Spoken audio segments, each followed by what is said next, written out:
유시민 작가는 12월 6일 아침 김어준의 뉴스 공장에 출연해 이번 비상계엄 사태에 대한 날카로운 분석을 하였습니다. 첫째, 이번 비상계엄은 친위 쿠데타, 즉 셀프 쿠데타라고 하였습니다. 이미 정권을 장악하고 있는 자가 자기의 권력을 공고히 하기 위해 헌법 기능을 정지시키고 국회를 무력화시키는 폭력적인 행위라고 하였습니다. 둘째, 국회를 무력화시키고 자기 세력으로 만들기 위해 계엄군을 국회로 보냈고 선관위에 보낸 것은 지난 총선의 불법 선거 의혹을 주장한 극우 인사와 극우 유튜버들의 주장에 따라 선관위 서버를 노렸다고 말하였습니다. 결론적으로 이번 쿠데타를 실패한 프라이빗 셀프 쿠데타라고 규정하였습니다. 이번 쿠데타가 실패한 이유에 대해 다음과 같이 말하였습니다. 첫째, 이번 쿠데타는 프라이빗 셀프 쿠데타였기 때문에 국회만 타격하기 위해 가성비만 따졌다는 것입니다. 더 많은 힘을 동원할수록 보안에 취약하기 때문에 국회만 정밀 타격하려 하였습니다. 둘째, 민주당의 대응이 빨랐기 때문이었습니다. 셋째, 시민들이 빨리 국회로 모여서 막아섰기 때문이라고 하였습니다. 유시민 작가의 이야기를 들어보겠습니다. 그래서 이 사건에 대한 학술적인 개념 규정부터 좀 해야 될 것 같아요. 이 사건을 이해하려면 이제 디멘전이 세 개가 있어요. 첫 번째는 일단 비상계엄이라는 형식을 취한 쿠데타였다. 그렇죠. 예. 셀프 쿠데타, 친위 쿠데타. 그렇죠. 친위 우리말로는 친위 쿠데타인데 일단 쿠데타. 쿠데타는 원래 불어잖아요. 프랑스어 쿠데타. 그러니까 국가를 때려 부신다는 뜻이에요. 근데 원래 전형적인 쿠데타는 국가 권력을 가지고 있지 않은 집단이 그렇죠. 합법적 공권력을 가지고 있는 정부를 때려 엎는 걸 말하는 거니까 건데. 주로 이제 군대의 힘이 없이는 안 되죠. 그렇죠. 그리고 굉장히 대규모로 해야 돼요. 모든 국가기관을 일시에 그렇죠. 짧은 기간 안에 다 점령해야 되기 때문에 이게 일반적인 쿠데타인데 이번 건은 좀 작은 규모예요. 왜 그러냐면 이게 친위 쿠데타, 줄여서 셀프 쿠. 이미 합법적으로 정부를 장악하고 있는데 그렇죠. 이미 권력을 장악하고 있는 집단이 또는 권력자가 자기의 권력을 더 공고하게 더 확고하게 만들기 위해서 잃을까 봐 두려워서 또. 우리나라에서 셀프 쿠 그러니까 친위 쿠데타가 있었던 게 10월 유신 같은 거예요. 대통령 그렇죠. 박정희가 쿠데타를 했는데 영구 집권을 위해서. 두들겨 팬 게 뭘 타격을 했냐면 국회하고 언론 두 가지예요. 두 개밖에 없어요. 그래서 그거를 이제 셀프 쿠라고 그러죠. 친위 쿠데타. 기존의 권력자가 권력을 더 강화하기 위해서 헌법 기능을 정지시키는 그런 이제 폭력 행위를 저지르는 거. 그러니까 이번에는 디멘전이 하나 더 있어.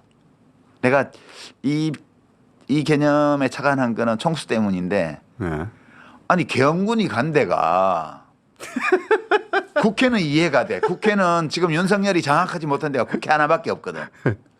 우리나라 전체 국가기관 중에서 국회 하나 빼고는 다 윤석열이 지배하고 있어요. 근데 그 국회 하나가 자기 게 아닌 게 참을 수 없어서 국회를 자기 걸로 하기 위해서 국회 병력을 보낸 거죠. 그렇죠. 그건 이해가 돼요. 국회 사실상 해산시키고 재선거하려고 그런 거죠. 그러면 선관위에 보낸 건 웃겨 이거는. 웃기죠. 웃겨. 이거는 보통 사람은 생각할 수 없는 거예요. 이거는 그 지난 총선이 이 투개표 조작으로 야당이 압승했다는 걸 믿는 사람만이 할 수 있는 행동이에요. 그렇죠. 그래서 이게 프라이빗한 거야. 미친 사람만 할 수 있는 거야. 미친 사람들만 할 수 있지 진짜. 그다음에 여기도 벙커원에 계엄군을 보냈잖아요. 이것도 아주 프라이빗한 거예요. 사적이죠. 아니 언론을 장악하려면 MBC, 그죠? KBS를 뭐 장악할 것도 없어. 이미 장악돼 있으니까 KBS는 검열관을 안 버려도 돼. MBC, 뭐 SBS 하다 못해. JTBC 이런 데를 YTN 이런 데. YTN은 이미 자기 거야. 뭐 상관없어. 그러니까 그런 데를 안 보내고 여기 뉴스공장에 보냈단 말이에요. 진짜 아주 프라이빗한 거예요. 일단 저는 거기에는 대통령 부인의 의지도 대통령 아니지 이제 그냥 김건희 씨의 의지도 담겼다고 봅니다. 그래서 프라이빗한 거예요. 그래서 이번 비상계엄 발동으로 시작되었던 이 일련의 사태 이거는 해프닝이 아니고요. 아주 심각한 쿠데타인데 근데 보통의 쿠데타는 아니고 프라이빗 셀프 쿠데타예요. 프라이빗 셀프. 예, 근데 실패한 앞에 이제 실패한이 붙은 거지. 그 네. 개념 규정을 확실히 할 필요가 있다고 봐요. 예. 미친 작자들이 진짜 뭐 더 미친 짓을 계속할 거예요. 계속 할 거죠. 예. 이게 다른 얘기하기 전에 저는 한편으로 진짜 미친 작자들구나 싶다가 또 한편으로는 야 시민들이 저기를 저 밤에 달려와가지고 저 시간에 계엄군을 맞고 그 사이에 국회의원들이 단 2시간 만에 이걸 해제시켜버린 역사가 있나 세계사에? 이거 불가능하다면 군인들 총 들고 왔는데 시민들이 맞고 국회의원들이 담 넘어가가지고 다시 해제해버렸어 2시간 만에. 이거는 상상할 수 없죠. 도저히. 그러니까 프라이빗 셀프 쿠데타였는데 실패했잖아요. 실패한 이유를 또 보면 그렇죠. 재밌어요. 저는 한편으로 그래서 그 엄청나게 참혹하면서도 한편으로는 뿌듯하면 양가 감정이 있었어요. 야 이게 우리나라는 되는구나.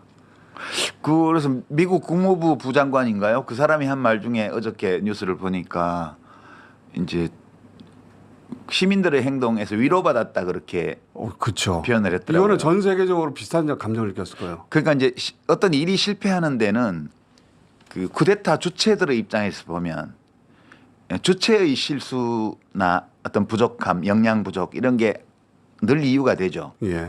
그다음에 상대방의 실력도 작용해요. 실력 중요하죠. 그다음에 또 환경이 작용합니다. 운도 중요합니다. 예, 운도 중요하고 예. 이제 그런 것들이 작용하는데 우선 이제 주체의 입장에서 보면 예. 너무 가성비를 추구했어요. 가성비를. 그러니까 이 프라이빗 셀프 쿠데타니까 이게 국회만 타격하면 되잖아요. 예.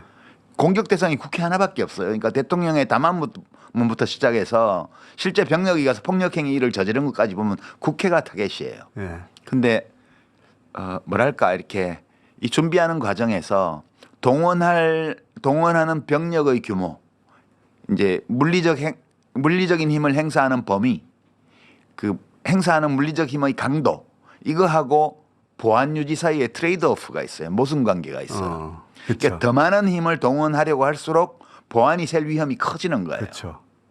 그래서 이제 이 보안이 셀 위험을 막기 위해서 굉장히 정밀 타격을 할 수 있는 가성비 높은 셀프 쿠데타를 준비했던 거예요. 그런 맥락에서 예, 만든 이제 얘기죠. 예. 그래서 이게 어설픈 해프닝이 아니에요.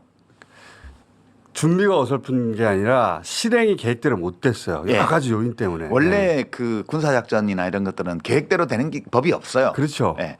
그런 거고 이제 상대방 쪽의 대응이 빨랐어요. 그러니까 민주당의 대응이 빨랐어요. 엄청나게 빨랐고. 예.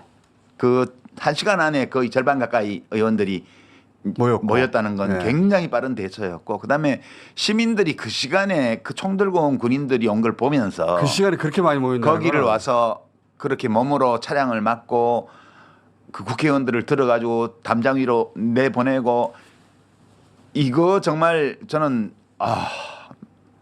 정말 좀 울컥했어요. 저는 그거 보면서. 전 세계 우리나라만 가능한 장면이라고 봅니다. 진짜.